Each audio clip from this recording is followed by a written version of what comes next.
స్తుతి ఆరాధనా ఆరాధనా స్తుతి ఆరాధనా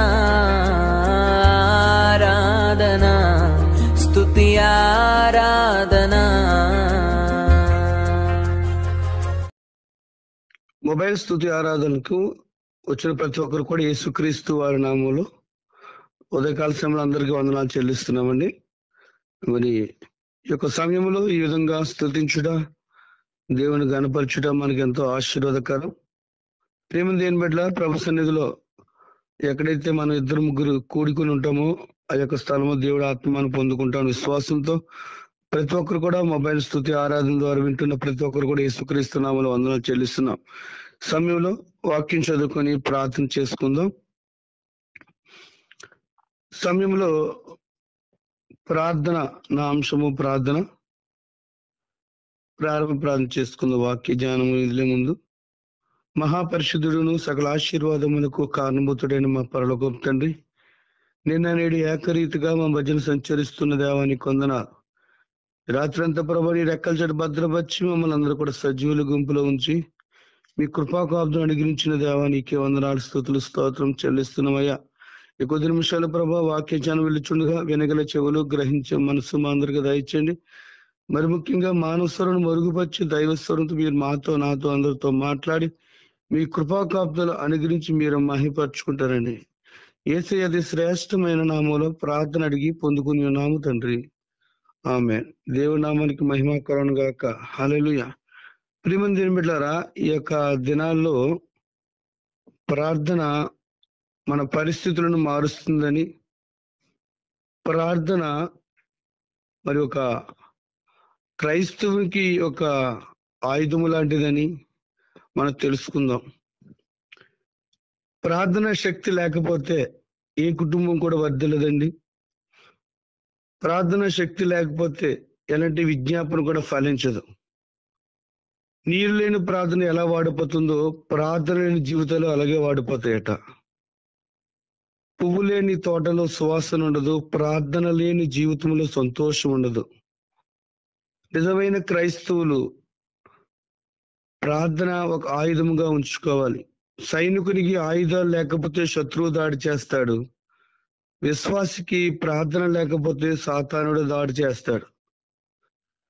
ప్రియమంది ఏమంటారా, ప్రార్థన ఎంత విలువైందంటే సంఘంలో పాటలు పాడిన సాతానుడు ఏం పట్టించుకోడు కానీ, వాక్యం చెప్పినా పట్టించుకోడు కానీ, పరిచయం చేసినా పట్టించుకోడు. ప్రార్థన చేస్తే మాత్రం సాతానికి ఎక్కడ లేని భయం అటండి. ప్రార్థన శక్తి విశ్వాసి గ్రహించలేక లోకంలో కొట్టుకుపోతున్నాడట. ప్రార్థన శక్తి సాతాను గ్రహించి విశ్వాసి తట్టుకోలేకపోతున్నాడంట. సాతానుడు ప్రార్థిస్తే పారిపోతాడు, స్తుతిస్తే కాలిపోతాడు, మన పాపాలు ఒప్పుకుంటే ఓడిపోతాడు. అంటే ప్రార్థన అంత శక్తి దేవుడు మనకి ఇచ్చి ఉన్నాడు. దేవుని స్తోత్రం, హల్లెలూయా. ప్రియమంది ఏమిటారా, ప్రార్థన ఈ రోజున అంశం మనం ప్రారంభం చేసుకున్నట్లయితే, ప్రార్థన ఎలా చేస్తున్నారంటే ఎవరికి వారే ఒక విజ్ఞాపన చెప్పినప్పుడు కానీ లేకపోతే ప్రార్థన చేస్తున్నప్పుడు అంటే ప్రారంభం నుంచి ఏ విధంగా చేయాలి, ఎలాగ మొదలు పెట్టాలి, ఎలాగ కన్క్లూజింగ్ ఎలాగ క్లోజ్ చేయాలని ఈరోజు చాలా మంది అనాలోచనగా ప్రేర్ చేస్తుంటారు కొంతమంది. అయితే ప్రియమంది ఏం బిడ్డలారా, ప్రభు సన్నిధిలో ఈరోజు నీవు నేను నేర్చుకోవాల్సిన పాఠం ఏంటంటే, ప్రార్థన ఎవరికి చేయాలి నా అంశము. ప్రార్థన ఎవరికి చేయాలంటే మొట్టమొదటిగా తండ్రి అయిన దేవునికి మనం ప్రార్థన చేయాలి. రెండోదిగా కుమారుడని యేసుక్రీస్తు ద్వారా మనం ప్రార్థన చేయాలి. మూడోదిగా చూసుకుంటే పరిశుద్ధాత్మ సహాయంతో ప్రార్థన చేయాలి. ఈ సమయంలో అపోస్తలుల కార్యములు 12వ అధ్యాయము 5వ వచనం.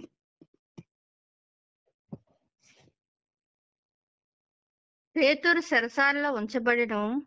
సంఘమైతే అతని కొరకు అత్యాశక్తితో దేవునికి ప్రార్థన చేయుచుండెను. చాలండి.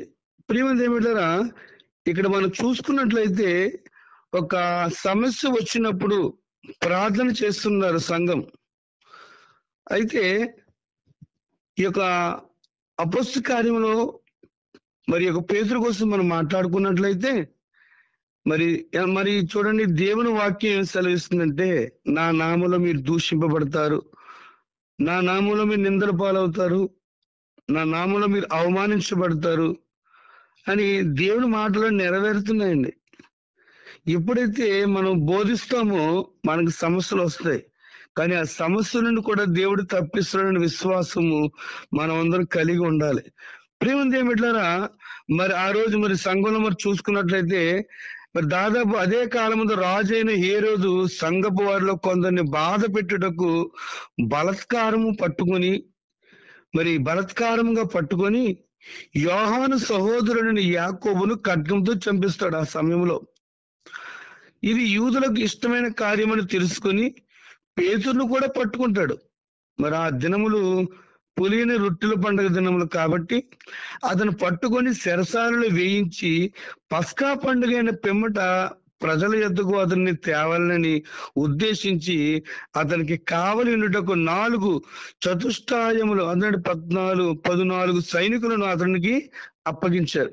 ఇక్కడ మనం చూసుకున్నట్లయితే క్రైస్తవులు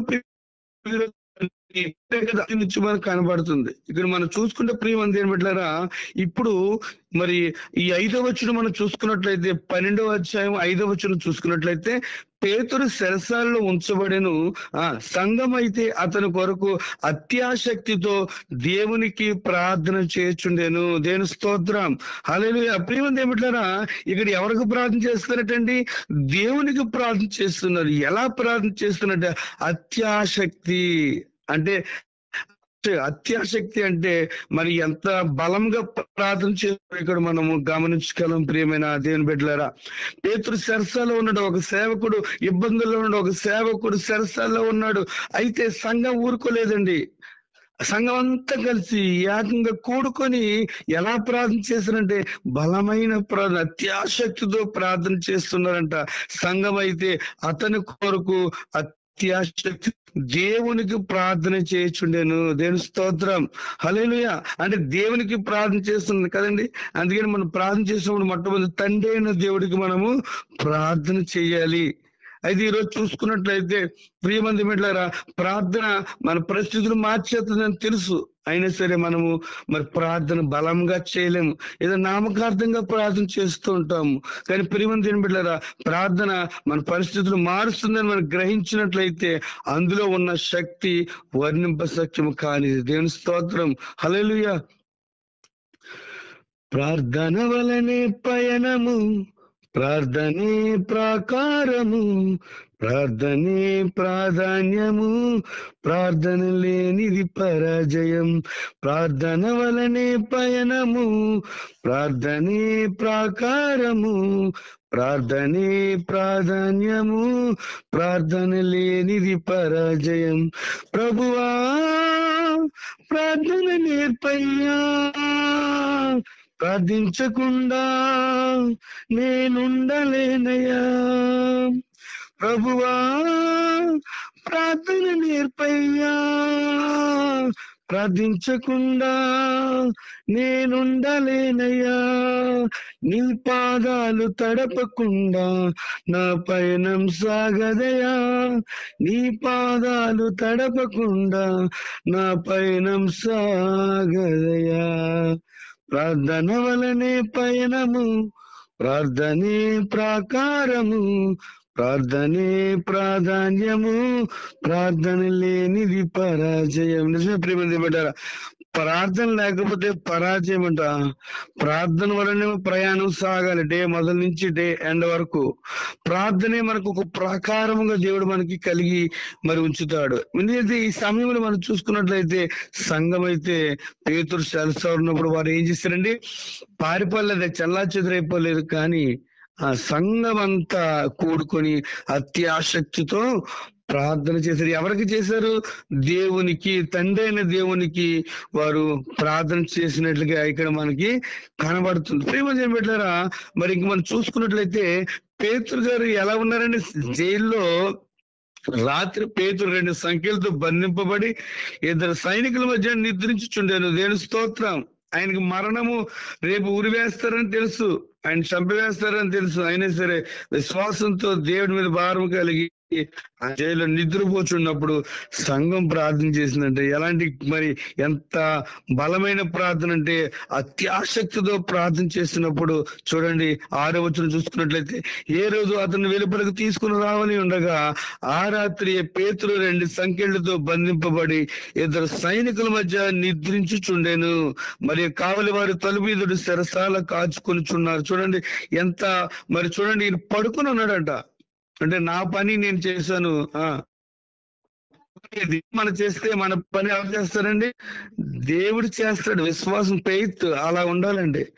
అయ్యో నా పనులు ముగించుకొని పరిచర్యకి వెళ్ళాలా, నా పనులు ముగించుకొని లేకపోతే సువార్తకి వెళ్ళాలి, నా పని వదులుకొని ఇక్కడికి వెళ్ళాలి అక్కడికి వెళ్ళాలి కాదు. కానీ దేవుని నామములు మనం ఏ పని చేస్తున్నా మనం ఆయన పని మనం చేస్తున్నాం కాబట్టి మన పని చేస్తున్నాడు ఒక విశ్వాసం కలిగి మరి క్రైస్తవులు ఉండాలి. ప్రేమ దేవుడు వెంటనే మనం చూసుకున్నట్లయితే మరి ఎంత గొప్ప శక్తి అక్కడ మరి మనం పొందుకుంటూ 7వ వచనం, ఇదిగో ప్రభువు దూత అతని దగ్గర నిలిచెను, అతడుండిన గదిలో వెలుగు ప్రకాశించెను. దూత పేతును పక్కన తట్టి త్వరగా లెమ్మని చెప్పి అతనిని లేపగా సంకెళ్ళు అతని చేతి నుండి ఊడిపడెను. దేని స్తోత్రం, హల్లెలూయా.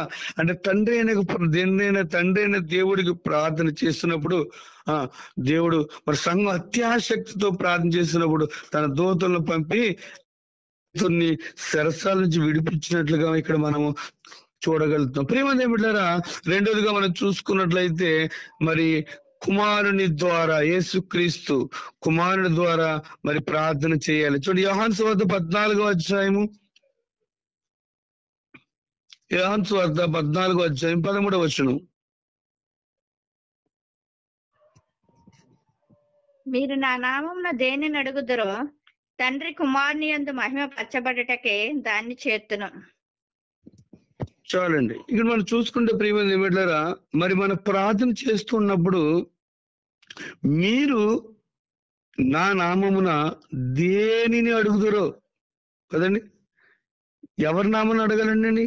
యేసుక్రీస్తు నామమున మన ప్రార్థన విజ్ఞాపనలు దాని యాచనలు ప్రభు సన్నిధిలో పెట్టినప్పుడు దేవుడు అంటున్నాడు కదా, మీరు నా నామమున దేని అడుగుదురో తండ్రి కుమారుని యందు మహిమ పరచబడుటకే దాన్ని చేతును. దేని స్తోత్రం. అంటే తండ్రి అయిన దేవుడు కుమారుని యందు మహిమ పరచబడుటకే దాన్ని చేస్తాడట. కాబట్టి అందుకే 14వ వచనం అన్నాడు, నా నామమున మీరు నన్ను ఏమి అడిగినాను నేను చేస్తాను, మీరు నన్ను ప్రేమించినడలా నా ఆజ్ఞలను గైకొందురు, మరి నేను తండ్రిని వేడుకొందును, మీ యొద్ద ఎల్లప్పుడూ ఉండుటకే ఆయన వేరొక ఆదరణకర్తను అనగా సత్యస్వరూప ఆత్మను మీకు అనుగ్రహించును. దేని స్తోత్రం. మనం చూసుకున్నట్లయితే మన ప్రార్థన యేసుక్రీస్తు ద్వారా మరి దేవునికి వెళ్ళాలండి. మధ్యవర్తిగా దేవుడు మన మధ్య యేసుక్రీస్తు ప్రభు వారు ఉన్నారు కదండి. మరి మనుషులకును దేవునికి, తండ్రి అయిన దేవునికి భూమి మీద ఉన్న ప్రజలకు మధ్యవర్తిగా యేసు ప్రభు ఉన్నారు. యేసు ప్రభు ద్వారానే మనం ప్రార్థన చేయాలి. అందుకే చాలా మంది చేస్తాం కదండి. మరి ముగింపు ప్రార్థన చేసినప్పుడు, మరి ప్రతి ఒక్క ప్రార్థన చేసినప్పుడు యేసుక్రీస్తు నామములో ప్రార్థన అడిగి పొందుకొని ఉన్నాము తండ్రి అంటాం కదండి. అంటే తండ్రి అయిన దేవుడు విజ్ఞాపన చేస్తూ యేసుక్రీస్తు ద్వారా మనము ప్రార్థనను మరి చేయాలండి. మూడవదిగా మనం చూసుకుంటే ప్రియమంది ఏం పెట్టారా, మరి రోమిలికి రాసిన పత్రిక 8వ అధ్యాయము 6వ వచనం, రోమపత్రిక 8:6, అటువలే ఆత్మయు మన బలహీనతను చూసి సహాయము చేయుచున్నాడు. ఏలయనగా మనం యుక్తముగా ఎలాగో ప్రార్థన చేయవలనో మనకు తెలియదు గాని ఉచ్చరింప సఖ్యము కాని మూలుగులతో ఆ ఆత్మ తానే మన పక్షమున విజ్ఞాపన చేయుచున్నాడు. చాలండి. మనం చూస్తే ప్రియమంది ఏమంటారు, మూడోదిగా మరి పరిశుద్ధాత్మ సహాయంతో మనం ప్రార్థన చేయాలి. దేవుడు ఎంత గొప్ప దేవుడు అంటే అటువల ఆత్మయు మన బలహీనతలను చూసి, మన బలహీనమైన దేవుడికి తెలుసండి. మన ప్రార్థన చేయలేమని దేవుడికి తెలుసు, మనం నిద్రమత్తులో ఉంటామని దేవునికి తెలుసు, లేకపోతే మరి ఈ లోకాన్ని ప్రేమిస్తూ ప్రార్థనకు దూరం అయిపోతున్నాం అని కూడా తెలుసు. అయితే దేవుడి వాక్యం సెలవిస్తుందంటే అటువలే ఆత్మయు మన బలహీనతలను చూసి సహాయం చేస్తున్నాడు. దేని స్తోత్రం. ఆత్మ ఏం చేస్తుందండి? మనకి సహాయం చేస్తున్నారు. మనం బలహీనులమే కదండి, వాక్యం సెలవిస్తుంది. అంటే ఆత్మ సిద్ధమే కానీ శరీరము బలహీనము. నువ్వు ప్రార్థన చేయని ఆశ కలిగి ఉంటావు, కానీ శరీరం అంటుంది నువ్వు పడుకో అంటుంది. ఆత్మ అంటుంది నువ్వు లే, నువ్వు ప్రార్థించే, నువ్వు లే, నువ్వు దేవుణ్ణి మొరపెట్టు అంటుంది. కానీ ప్రియమంది ఏమంటారా, మరి యేసుప్రభు వారు కూడా మరి గెత్సెమనే తోటలో మరి ప్రార్థన చేయమన్నప్పుడు శిష్యులకు చెప్పినప్పుడు కొంత దూరం వెళ్ళి ఆయన ప్రార్థన చేసి తిరిగి వచ్చినప్పుడు మరి వీళ్ళందరూ కూడా పడుకుంటారు కదా. మరి అప్పుడు అన్నాడు కదా, దేవుడు అంటాడు, మీరు నా కొరకు ప్రార్థన చేయలేరా? మరి మరి ఈ దేవుడు అంటున్న మాట ఏంటంటే, మీరు శోధనలో ప్రవేశించుకుంటున్నట్లు మెలకు కలిగి ప్రార్థన చేయండి అని చెప్పినప్పుడు వారి యొక్క కళ్ళు మూత పడిపోతున్నాయి. అప్పుడు అంటున్నమాట, శరీరము బలహీనం, ఆత్మ సిద్ధంగా ఉంది, శరీరం బలహీనం. ఈ రోజు మనం కూడా ఒక తీర్మానం తీసుకుంటాం, ఎర్లీ మార్నింగ్ లెగాలి, 4 గంటలకు లెగాలి లేదా 5 గంటలకు లెగాలి, నా దేవుడికి మొట్టమొదట నేను ప్రార్థన చేసుకోవాలి అని నువ్వు వాక్యం విన్నప్పుడు, మరి నీకు దేవుడు సహాయం చేసినప్పుడు ఒక ఆశ కలిగి ఉన్నట్లయితే, వేకుజాను ప్రార్థన చేసుకోవాలని కోరిక కలిగి ఉన్నట్లయితే దేవుడు సహాయం చేయమని అడగాలండి. ప్రేమ ఏమిట్లారా, నువ్వు సహాయం చేయమని ఎప్పుడైతే అడుగుతావో ఆ కోరిక నిజంగా దేవుడు తీరుస్తాడు. మనకున్న చెడ్డ అలవాట్లు ఏదైనప్పటికీ, మన వ్యసనాలు ఏదైనప్పటికీ నువ్వు విడిచిపెట్టలేకపోతున్నావు, నువ్వు విడిచిపెట్టలేక దేవుడికి దూరం అయిపోతున్నావు. ఓ దినాన్ని దేవుడు నీతో మాట్లాడినప్పుడు మన హృదయంలో ఒక తీర్మానం తీసుకుంటావు, రేపటి నుంచి నేను మానేస్తాను, లేదా రేపటి నుంచి నేను ప్రార్థన చేస్తాను, రేపటి నుంచి నేను భక్తిగా ఉంటాను అనుకుంటే సరిపోదు, కానీ దేవుని యొక్క సహాయం నీవు కోరుకోవాలి. దేవుని స్తోత్రం, హల్లెలూయా. ప్రియమంది ఏమిట్లారా, ఇక్కడ మరి ఆత్మ మరి మనం బలహీనడం మనకు తెలిసి ఆత్మ తానే ఏం చేస్తుందండి, సహాయం చేస్తుందని ప్రార్థన చేయడానికి. దేవుని స్తోత్రం, హల్లెలూయా. ప్రియమంది ఏమిట్లారా, ఎప్పుడైతే నువ్వు దేవుడి మీద ఆధారపడి మరి సహాయం కోరుతావో, సహాయం కోరినప్పుడు దేవుడు తప్పగా మరి మనకి సహాయం చేస్తాడు. అందుకే అటువంటి ఆత్మయు మన బలహీనతలు చూచి సహాయం చేస్తున్నాడు. అనగా మనము యుక్తముగా ఎలాగూ ప్రార్థన చేయాలో మనకు తెలియదు. దేని స్తోత్రం. నా ప్రార్థన వచ్చండి, నేను బాగానే చేస్తున్నాను కదా నీవు నేను అనుకుంటున్నావేమో, కానీ వాక్యం సెలవిస్తుందంటే యుక్తముగా అంటే పర్ఫెక్ట్ గా కరెక్ట్ గా ఎలాగ చేయాలో తెలియదు, గాని ఉచ్చరింప సత్యము కాని యుక్తులతో ఆత్మ తానే మన పక్షమున విజ్ఞాపన చేస్తున్నాడు. దేని స్తోత్రం, హల్లెలూయా. అంటే నీకు ఎలా చేయాలో తెలియదు. ఇప్పుడు ఈ రోజు ఎవరైనా ప్రార్థన చేయడం నాకు రాదండి అంటుంటారు, లేదా ఎక్కడ మొదలు పెట్టారు, ఎలా క్లోజ్ చేయాలో తెలియదు, లేదా వారి కుటుంబం కొరకు చేసుకుంటారు. వ్యక్తిగత ప్రార్థన ఇంట్లో చేసుకోవాలి, సంఘంలో సమయాన్ని పాటించి ప్రార్థన చేయాలి, విస్తారమైన ప్రార్థన మన ప్రార్థన గదిలో చేయాలి. దేని స్తోత్రం, హల్లెలూయా. మన మదిలో వాక్యం ఉండాలి, గదిలో ప్రార్థన ఉండాలి, బయట సాక్ష్యం ఉండాలి. దేని స్తోత్రం. ప్రియమంది ఏమిటారా, ఈ ప్రార్థన, ఈ సాక్ష్యం, ఈ భక్తి జీవితాన్ని కలిగి ఉన్నట్లయితే దేవుడు మన ప్రార్థన ఆలకించడానికి ఆయన ఇష్టపడుతున్నాడు. దేవునికి మహిమ కలుగును గాక. అయితే చూడండి, ఆత్మ తానే ఏం చేస్తుందండి, సహాయం చేస్తుందంట. సహాయము. ఒక దైవ సేవకుడు నాతో చెప్పిన మాట, నేను ఉదయాన్నే ప్రార్థన చేసుకోవాలి, ప్రభువా నాకు సహాయం చేయమని రాత్రి ప్రార్థన చేసుకుని పడుకున్నాడటండి. పడుకున్నప్పుడు అలారం పెట్టుకున్నాడు, లేచి ప్రార్థన చేసుకోవాలని. అలారం మోగుతుంది, అయినా ఆపేశాడు. మళ్ళీ మోగుతుంది, మళ్ళీ ఆపేశాడు. కానీ రాత్రి ఎవరికి అప్పచెప్పేశాడండి, పడుకునేటప్పుడు దేవునికి అప్పచెప్పాడు. దేని స్తోత్రం. ప్రభువా నేను ఉదయాన్నే ప్రార్థన చేసుకోవాలి, నాకు సహాయం చేయమని అడిగాడు. ఎంత మిరాకిల్ ఏంటంటే, ఆ యొక్క సేవకుడు చెప్పిన మరి యొక్క ఆన్సర్ ఏంటంటే, ఇతను లెగట్లేదు.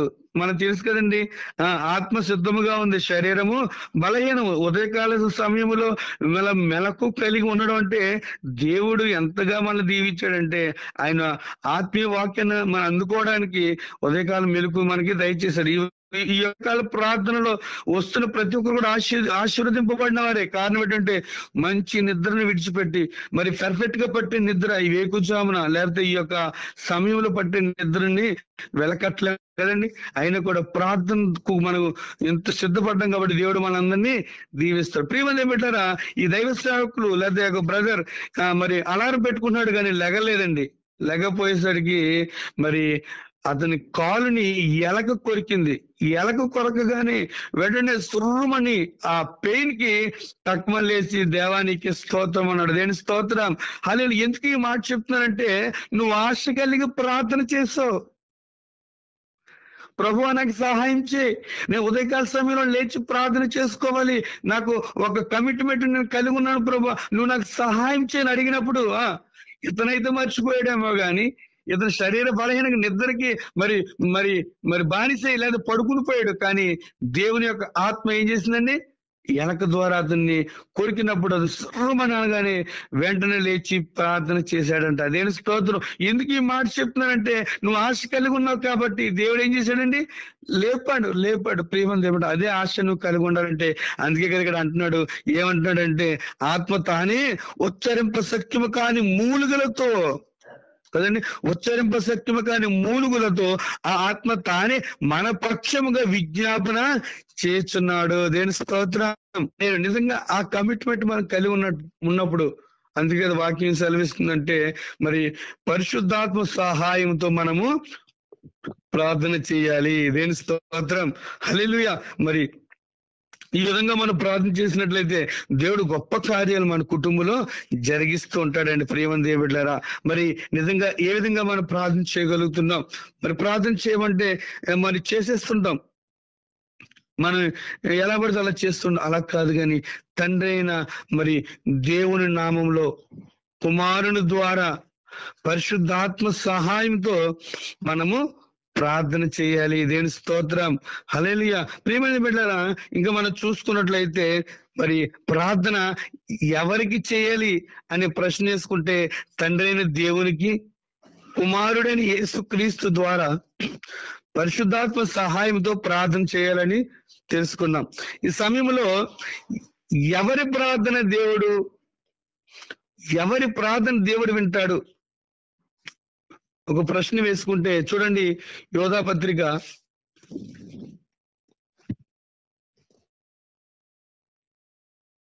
1:20. యోధా పత్రిక 1:20 నేను చదువుతున్నాను. ప్రియులారా, మీరు విశ్వసించు అతి పరిశుద్ధమైన దాని మీద మిమ్మల్ని మీరు కట్టుకొనుచు పరిశుద్ధాత్మలో ప్రార్థన చేయొచ్చు. చూడండి ప్రియమైన దేవుడు, ఎవరి ప్రార్థన దేవుడు వింటాడు అంటే, దేవుని నమ్మిన వారిని, వారి యొక్క ప్రార్థన జీవితాన్ని బట్టి దేవుడు వారి యొక్క ప్రార్థనను వింటాడు. ఎప్పుడైతే విశ్వసిస్తామో, ఎప్పుడు విశ్వాసం కలిగి ఉంటామో, ఆ ప్రార్థన దేవుడు వింటాడు. మీరు విశ్వసించు అతి పరిశుద్ధమైన దాని మీద, అంటే అతి పరిశుద్ధమైన దాని మీద మిమ్మల్ని మీరు కట్టుకొనొచ్చు. అతి పరిశుద్ధమైనది ఏముందండి? ప్రార్థన కదండి. అటువంటి ప్రార్థనను కట్టుకున్నప్పుడు విశ్వాసంతో నువ్వైతే ప్రార్థన చేస్తావో అప్పుడు దేవుడు ప్రార్థన వింటాడు. దేని స్తోత్రం.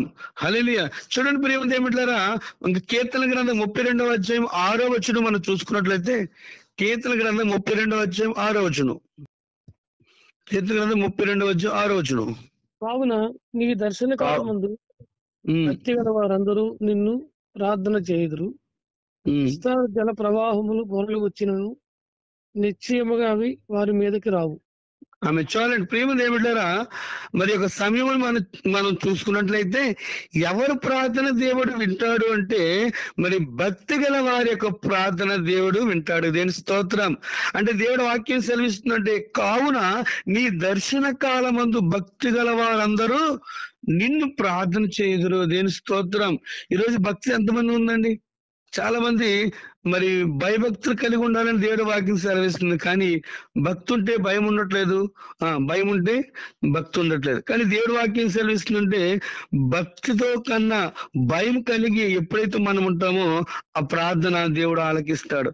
ఇక్కడ మనం చూస్తే భక్తి గల వారి యొక్క ప్రార్థన ఏం చేస్తున్నాడు? దేవుడు వింటున్నాడు. అది కావున నీ దర్శన కాలమందు భక్తి గల వారందరూ నిన్ను ప్రార్థన చేస్తారు. అటువంటి ప్రార్థన పరుల్లో భక్తి కలిగి నీవు నేను ఉన్నట్లయితే మన ప్రార్థన దేవుడు ఇచ్చే దేవుడుగా కనబడుతున్నాడు. ప్రేమ దేవుడారా, ఇంకా మనం చూసుకున్నట్లయితే సామెతల గ్రంథం 15:8. సామెతల గ్రంథం 15:8.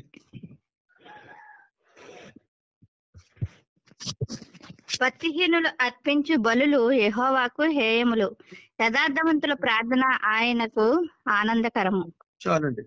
చూస్తే ప్రియమంది ఏమిటారా, ఎవరు ప్రార్థన వింటాడు, ఎవరు ప్రార్థన వినడు, లేకపోతే మరి దేవుడు ఎవరు ప్రార్థన వింటాడు అనుకుంటే, అంటే యథార్థంగా ఎవరైతే ప్రవర్తిస్తారో, యథార్థవంతులుగా ఎవరైతే ఉంటారో, మరి యథార్థంగా బ్రతకడం చాలా కష్టమైనప్పటికి కూడా యేసుక్రీస్తును అంగీకరించిన తర్వాత, యేసుక్రీస్తు నామములో బాప్తిసం పొందిన తర్వాత యథార్థతను కాపాడుకోవడానికి మనం ప్రయత్నం చేయాలి ప్రియమంది బిడ్డారా. ఎందుకంటే యథార్థత లేకుండా మరి దేవుడికి ఇష్టడే ఉండటం అసాధ్యము. పరిశుద్ధత లేకుండా మరి దేవుడికి ఇష్టడే ఉండేటట్టు అసాధ్యము. నువ్వు యథార్థత కోల్పోతే పరిశుద్ధత కోల్పోయినట్టే ప్రియమంది బిడ్డారా. ఇక్కడ దేవుడు వాక్యం ఏం సెలవిస్తుందంటే, భక్తిహీనులు అర్పించు బలులు యెహోవాకు హేయములు. భక్తిహీన అంటే భక్తి లేకుండా నామకార్థం ఇచ్చేస్తుంటారు, కానీ భక్తి కలిగి ఉండడమే దేవుడికి ఇష్టమండి. భక్తిహీనులు అర్పించు ఏంటంట, అవి దేవుడికి ఇష్టం లేదు, అవి యెహోవాకు హేయములు. అయితే ఎవరు ప్రార్థనకి దేవుడు ఇష్టపడుతుంది? యథార్థవంతుల ప్రార్థన ఆయనకు ఆనందకరము కదండి. యథార్థవంతుల ప్రార్థన, యథార్థవంతుడు అని బైబిల్లో చాలా మంది భక్తులను దేవుడు మరి వర్ణించుడుగా మనకు తెలుసు కదండి. యోబుని జ్ఞాపకం చేసుకుంటే ఆయన యథార్థవర్తనుడు కదండి. మరి కొర్నేలి యథార్థవంతుడు. లేకపోతే చాలా మంది బైబిల్లోని మనకు కనబడుతున్నారు ప్రియమైన దేవుని బిడ్డలారా. అయితే నిజంగా మనం యథార్థను కలిగి ఉంటున్నామా? నీవు నేను కలిగి ఉన్నట్లయితే దేవుడు అన్నాడు, నా ప్రార్థన ఆయన వినడానికి ఇష్టపడుతున్నాడు. దేని స్తోత్రం, హల్లెలూయా. ప్రియమంది ఏమిటారా, ఇంకా మనం చూసుకున్నట్లయితే మరి సామెతల గ్రంథం 15వ అధ్యాయం 29.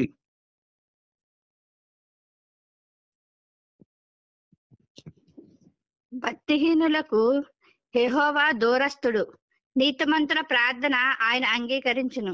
ఆమేన్. చాలండి. ప్రియమంది ఏమిటారా, ఇక్కడ భక్తిహీనులతో పోలుస్తున్నాడు, యథార్థవంతులను పోలుస్తున్నాడు. భక్తిహీనులను పోలుస్తున్నాడు, నీతిమంతులను కూడా దేవుడు పోలుస్తున్నాడు. ఇక్కడ మనం చూసుకున్నట్లయితే భక్తిహీనులకు యెహోవా దూరస్తుడు, నీతిమంతుల ప్రార్థన ఆయన అంగీకరించును. దేవుని స్తోత్రం. ఎవరి ప్రార్థన ఆలకిస్తాడు దేవుడయ్యా అంటే నీతిమంతుల ప్రార్థన దేవుడు ఆలకిస్తాడండి కదండి. అదేంటండి, దేవుడు వాక్యం సెలవిస్తుంది, నీతిమంతులు ఒక్కడూ లేడు కదండి. ప్రియమంది ఏమిటారా, దేవుడు వాక్యం సెలవిస్తుంది, బైబిల్ సెలవిస్తుంది, నీతిమంతుడు ఒక్కడు కూడా లేడు. మరి మనం నీతిమంతులకు ఎలా కడగబడ్డాం, ఎలా ఎంచబడ్డాం అని అంటే, చూడండి, ఎవరైనా చనిపోయినప్పుడు కానీ, లేదా స్మారకోటం పెట్టుకున్నప్పుడు కానీ, సంవత్సరం పెట్టుకున్నప్పుడు కానీ నీతిమంతులు జ్ఞాపకం చేసుకున్నట ఆశీర్వాదకరమని ఒక మరి మన వాక్యాన్ని అక్కడ పెడుతూ ఉంటాం. నిజమే ప్రియమంది ఏమిటారా, నీతిమంతులమే అవిశ్వాసులమే, దేవుని ఎరగనింటి వారు ఉన్నప్పుడు మన నీతి క్రియలు లేవు. కానీ ఎప్పుడైతే దేవుని యేసు ప్రభువుని మనం ఆరాధించామో, ఎప్పుడైతే నామములో మన ఆశీర్వాదాలు వారసులుగా అయితే ఉన్నామో, మనం నీతిమంతులుగా ఎంచబడ్డాం. దేని స్తోత్రం. అంటే మన యొక్క బ్యాక్గ్రౌండ్ చూసుకున్నా, మనకున్న బిహేవియర్స్ లేదా మనకున్న చెడు అలవాటు చూసుకుంటే మనం నీతిమంతులు కాదండి. ఆయనలో నీవు నేను కళ మనం ఎలా అండి, నీతిమంతులుగా తీర్చబడ్డాం. నీ పైరూపాన్ని మనుషులే నీ యొక్క పూర్వ స్థితిని జ్ఞాపకం చేసుకుని అసహించుకుంటారేమో, కానీ నా దేవుడు పూర్వ స్థితిని నేను విడిచిపెట్టి వచ్చిన వారిని ఆయన జ్ఞాపకం చేసుకోడు. దేని స్తోత్రం. మనుషులు చూస్తారు, వీడు ఇలాంటి వాడండి, ఆమె అలాంటిదండి అని వాళ్ళు కళతో చూసిన దానికోసం వాళ్ళు హేళన చేస్తూ దూరంగా పెడతారేమో. కానీ సజీవుడైన దేవుడు మరి పాపము చేసినప్పుడు కూడా మనం ఆ పాపమైనా జ్ఞాపకం చేసుకోడండి. భక్తిహీనులకు యెహోవా దూరస్తుడు, నీతిమంతుల ప్రార్థన అయినా అంగీకరిస్తాడు అంట. దేవుని స్తోత్రం. భక్తిహీనంగా ఉన్నప్పుడు దేవుడు అసహించుకుంటాడు. ఎప్పుడైతే ఆయనలో నీవు ఉన్నప్పుడు, లేదా ఆయనలో నువ్వు కడగబడినప్పుడు, నీతిమంతులకు ఎప్పుడైతే అంచబడతావో ఆ నీతిమంతుల యొక్క ప్రార్థన దేవుడు వింటాడు. దేవుని స్తోత్రం. హల్లెలూయా. ప్రియమైన దేవుని బిడ్డలారా, మరి దేవుడు ఎవరు ప్రార్థన వింటారు, ఎవరు ప్రార్థన మరికి జవాబు దయచేస్తాడంటే, మరి నువ్వు నిజంగా ప్రార్థన చేస్తున్నప్పుడు ఒక కమిట్మెంట్ కలిగి ఉన్నప్పుడు, నిజంగా ప్రభువా నాకు ఈ విజ్ఞాపన నిమిత్తం ప్రార్థన చేస్తున్నప్పుడు నిజంగా విశ్వాసంతో చేస్తున్నావా? అందుకే దేవుడు వాక్యం యోధా పత్రికలో అంటున్నాడు, దేవుడు నమ్మిన వారి ప్రార్థన దేవుడు ఆలకిస్తాడు. రెండోదిగా ప్రియమంది ఏమిటారా, మరి భక్తి గల వారి యొక్క ప్రార్థన దేవుడు ఆలకిస్తాడు. మూడోదిగా యథార్థవంతుల ప్రార్థన దేవుడు ఆలకిస్తాడు. నాలుగోదిగా నీతిమంతుల యొక్క ప్రార్థన దేవుడు ఆలకిస్తాడు. దేని స్తోత్రం, హల్లెలూయా. నీతిమంతు జాబితాలో మొట్టమొదట నీతిమంతుడికి ఎంచబడిన మరి వ్యక్తి ఎవరైనా ఉన్నారంటే అది నోవాహు కాలం. చూద్దాం ఒకసారి. నోవాహు ఆదికాండము 6వ అధ్యాయము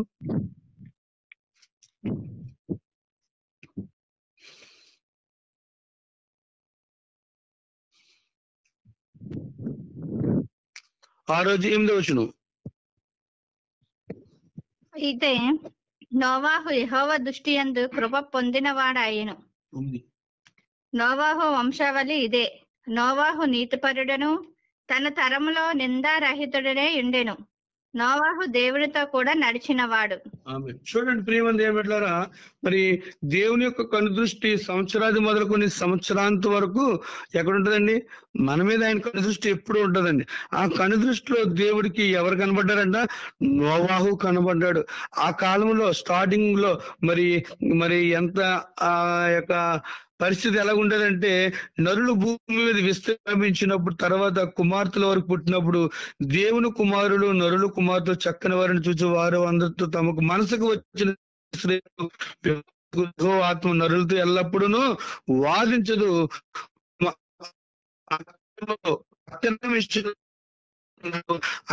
దినములో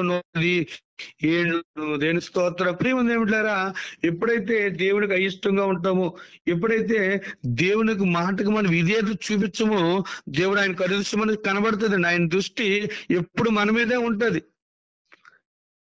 చెప్పాలి అసలు మనకి, నేను అనుకుంటున్నాను, దేవుడితో నడిస్తే మనకి ఆయుష్కి అంతము లేదు కదండి. నువ్వు ఆత్మీయంగా నడిచినప్పుడు ఆయుష్కి అంతం లేదటండి. మరి నేను గ్రహించిన విషయాన్ని గమనించినట్లయితే, దేవుడు ఆదాముకి ఏమని చెప్పాడండి? ఈ పండు తిను దినమున నిశ్చయముగా నీవు మరణం అవుతావు కదండి. మరి ఆదాము ఎప్పుడు చనిపోయాడు? 930 సంవత్సరాలు. అంటే మరి నిశ్చయంగా చనిపోతావు అన్నాడు కదా.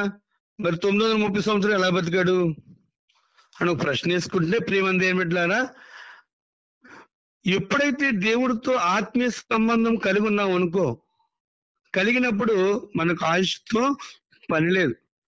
ఎప్పుడైతే పాపం చేసి ఆయుష్ను మనమే తగ్గించేసుకుంటున్నాం, మరి నిశ్చయంగా చనిపోతున్నాడు. ఆత్మీయంగా చనిపోయాడు, శారీరకంగా అన్ని సంవత్సరాలు బ్రతికాడు. అయితే బైబిల్ గ్రంథంలో మనం చూసుకున్నట్లయితే ఎక్కువ వయసు కలిగిన వ్యక్తి మెతుషుల కదండి. 969 సంవత్సరములు బ్రతికి ఉన్నాడు. అలాగ వచ్చేసరికి 930, 929 అలాగ వచ్చేసరికి ప్రియమంది ఏమిటారా, ఈ నోహావు కాలం వచ్చేసరికి నరుని ఆయుష్ 120 సంవత్సరాలు కుదించబడింది. చూడండి, మనం చూసుకున్నట్లయితే ప్రియమంది ఏమిటారా, మరి దేవుడు ఆయుష్ని తగ్గించేశాడు. కారణం ఏంటంటే వారి యొక్క భక్తిహీనత, వారి యొక్క అక్రమము విస్తరించడం వల్ల దేవుడు నరుని యొక్క ఆయుష్ని దించేశాడు. 3వ వచనం చూడండి, 6వ వచనం, 6వ వచనం ఆదికాండము. అప్పుడు యెహోవా, నా ఆత్మ నరులతో ఎల్లప్పుడూ వాదించదు. వారు తమ అక్రమ విషయంలో నరమాత్రులై ఉన్నారు. అయినను వారి దినములు 120 ఏండ్లు అగును. అంటే వయసు ఏమైపోయింది? 120 ఏండ్లు అయిపోయింది. కీర్తన గ్రంథం మనకు అందరికి తెలిసిన గ్రంథమే. నరుని యొక్క ఆయుష్ ఎన్ని గంటలు? ఎన్నండి? 90 అధ్యాయంలో మనకు కనబడుతుంది కదా. నరుని యొక్క ఆయుష్ 70 సంవత్సరములు, అధిక బలం ఉన్నేడలా 80 సంవత్సరాలు, అది కూడా ఆయాసము దుఃఖమే. ప్రియమైనరా, ఇంకా యాకోబు రాసిన పత్రికలోకి, మన యోబు పత్రికలోకి వస్తే నరునికి ఆయుష్ 30 దినములలో ఉంటది. మరి ఇంకా కిందకు వస్తుంటే ఆయుష్ నేడో రేపో. అంటే ప్రార్థన జీవితం లేకుండా మన ఇష్టానుసారమైన జీవితం గడిపినప్పుడు ఆయుష్ తగ్గిపోతుందండి. మరి ఆ దినాల్లో అంత ఆయుష్ కలిగిన వ్యక్తి చూసాం. ఈ దినాల్లో ఆయుష్ కలిగి ఉండకపోవడం గల కారణం ఏంటంటే దేవుడు సమృద్ధిగానే ఇచ్చాడు, కానీ దాని మన లోక ఆశలకు, ఇహలోకమైన మరి కోరికలకు మన శరీరాన్ని ఆయుష్ను మనమే తగ్గించేసుకుంటున్నాం. ప్రేమ బిడ్డలారా, ఇంకా మనం చూసుకున్నట్లయితే ప్రార్థన కలిగిన కుటుంబాలు, ప్రార్థనలో ఎదిగిన వారు చాలా సంవత్సరాలు బతికి ఉన్నారు. ప్రేమ బిడ్డలారా, కానీ ప్రార్థన జీవితాన్ని మనం ఎప్పుడైతే కలిగి ఉంటామో దేవుడు ఆయన మన ఆశీర్వదించడానికి ఇష్టపడుతుంటాడు కదండి. మన ప్రార్థన మనం ఎంత విలువైందంటే, మొట్టమొదటిగా చెప్పాను, మరి సైనికుడికి ఒక ఆయుధాలు ఎలాంటివి, ఒక క్రైస్తవుడికి ప్రార్థన అనే ఆయుధము చాలా ఇంపార్టెంట్. కారణం ఏంటంటే ప్రార్థన లేకుండా మన ప్రయాణము సాగించకూడదు. ఎందుకంటే ప్రార్థనలోనే మన శక్తి ఉందో మనకు తెలుసు, కానీ ఎలాగ ఉంటామంటే మరి అన్ఈజీగా తీసుకుంటాం. సింపుల్గా 1 minute ప్రేయర్ చేస్తాం, లేకపోతే ఒక 10 minutes చేస్తాం, అంత అయిపోయింది, మళ్ళీ మనం మర్చిపోతాం.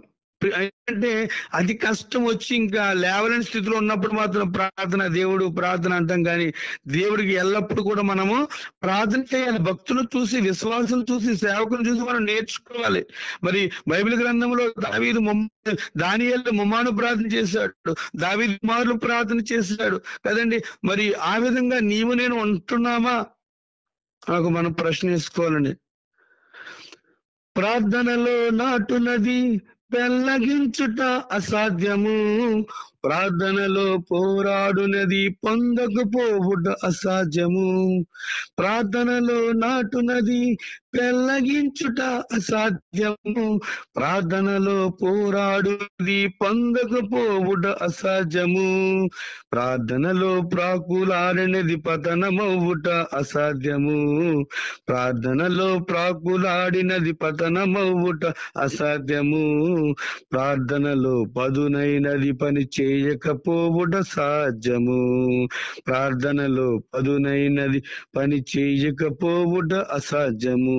ప్రభువా ప్రార్థన నేర్పయ్యా, ప్రార్థించకుండా నేనుండలేనా.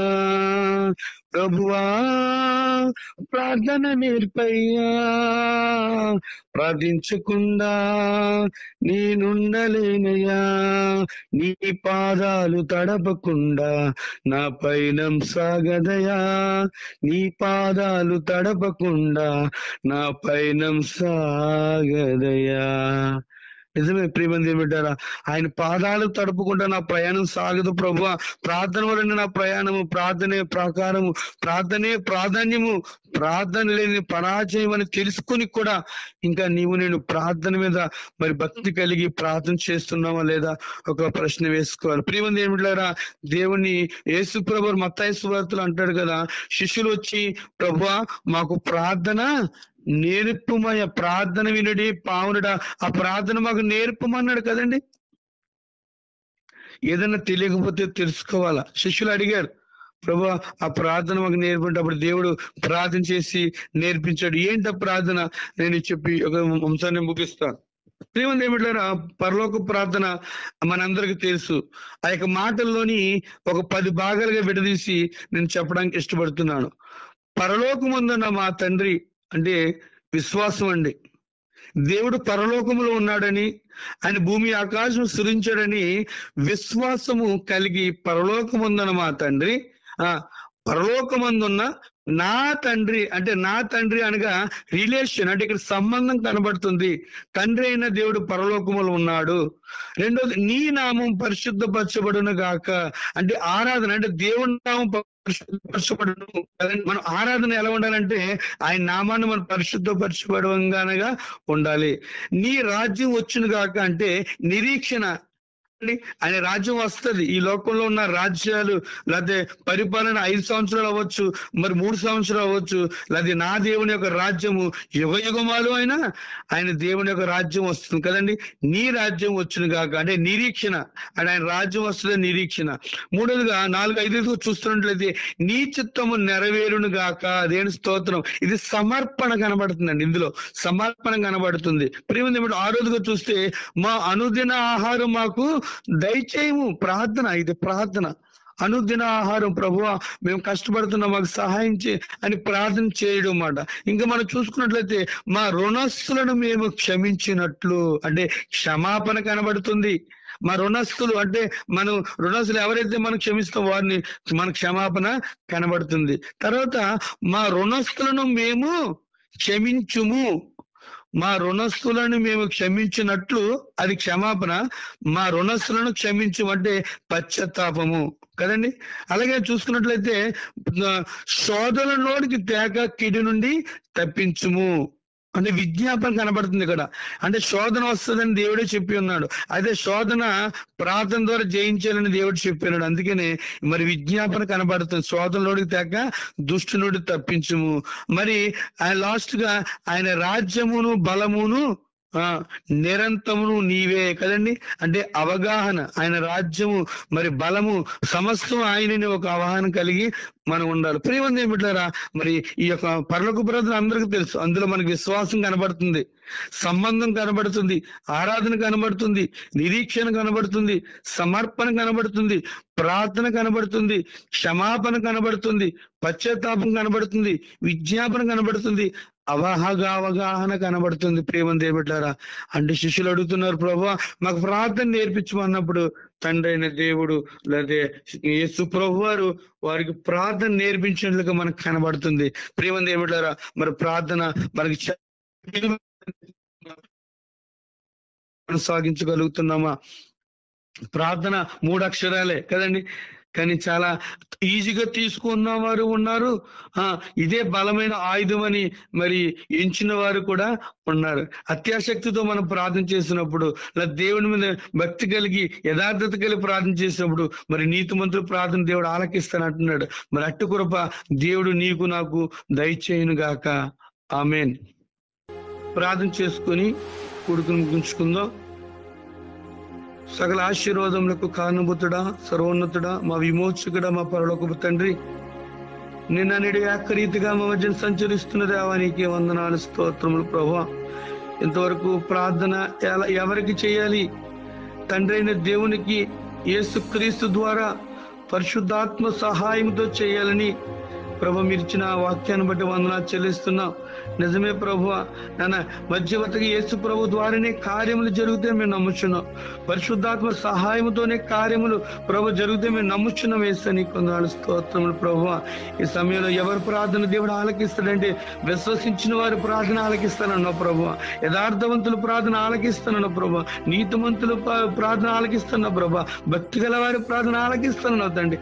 అటువంటి క్వాలిఫికేషన్ కలిగి ఉండడానికి నాకు మాకు సహాయం చేయండి ప్రభు. నీకు వందనాలు, స్తోత్రం తండ్రి.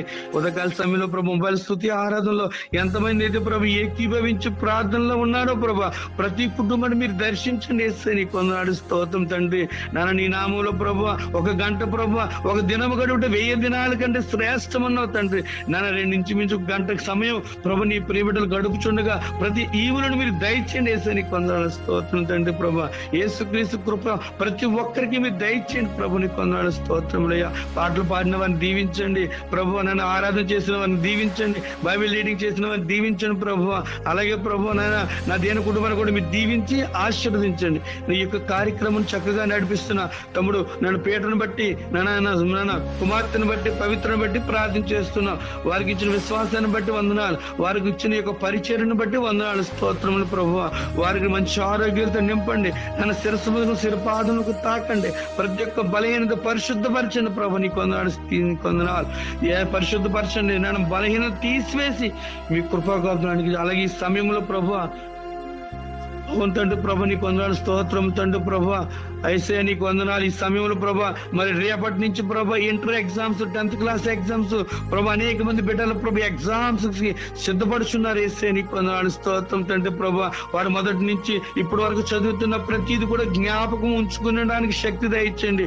వారు ఎగ్జామ్స్కి వెళ్తున్నప్పుడు మంచి ఆరోగ్యం దయచేయండి. వారి ప్రయాణంలో క్షేమం దయచేయండి ప్రభా. వారి జ్ఞాపక శక్తి దయచేయండి ప్రభా. నీకు వందనాలు, స్తోత్రం తండ్రి ప్రభా. ఎంతమంది అయితే బిడ్డలు విద్యాబుద్ధులు కలిగి ఎగ్జామ్స్ ప్రిపేర్ అవుతున్నారో అన్ని రంగాల్లో కూడా మంచి ఉత్తీర్ణత దయచేయండి. నీకు వందనాలు, స్తోత్రం తండ్రి. నేను ఎవరు కూడా సెంటర్కి మరి లేట్గా వెళ్లకుండా ప్రభు సమయానికి చేరుకున్న కృపద ఇచ్చినాను. నీకు వందనాలు, స్తోత్రం. నన్ను మంచి జ్ఞానం దయచేయండి. ఎందుకంటే ప్రభు నన్ను బుద్ధి జ్ఞానములు సర్వ సంపదలు మీ హస్తములో ఉన్నాయి ప్రభు. ఎవరికైనా జ్ఞానం కొద్దిగా అడగమన్నావు ప్రభు. నీ బిడ్డలు ప్రభు ప్రార్థన పూర్వకంగా ఎవరైతే వెళ్తున్నారో వారిని మీరు దర్శించి చక్కగా రాయడానికి మీకు ప్రభు చూపించండి ప్రభు. నీకు వందనాలు. రాస్తున్న ప్రతి బిడ్డపై మీ హస్తం ఉంచండి ప్రభు. నీకు వందనాలు. చక్కటి నన్ను జ్ఞానంతో పాస్ అవడానికి సహాయం చేయండి. అలాగే ప్రభు ఈ సమయంలో హాస్పిటల్ ఉన్న ప్రతి రోగులను ముట్టండి, స్వస్థపరచండి. అలాగే ప్రభు మరి యొక్క మొబైల్ స్తుతి ఆరాధనలు ఎవరైనా బలహీనంగా ఉన్నారో మాకు తెలియదు, కానీ వారిని కూడా మీరు బలపరిచి మంచి ఆరోగ్యంతో నింపండి ప్రభు. నీకు వందనాలు, స్తోత్రం తండ్రి. స్వస్థత శీఘ్రంగా దయచేయండి. నీకు వందనాలు, స్తోత్రం తండ్రి. ఉదయకాల దీవెనలు నాకు మాకు మా అందరికి దయచేస్తారని, మీ కృపాకాబ్దను అనుగ్రహిస్తారని యేసయ్య అతి శ్రేష్టమైన నామములో ప్రార్థన అడిగి పొందుకొని ఉన్నాము తండ్రి. ఆమేన్. మన తండ్రి అయిన దేవుని నుండి, మన ప్రభువైన యేసుక్రీస్తు నుండి పరిశుద్ధాత్మ సహవాసం ఇప్పుడు ఎల్లప్పుడు సదా మనందరికీ తోడేనుగాక. ఆమేన్. ఆమేన్.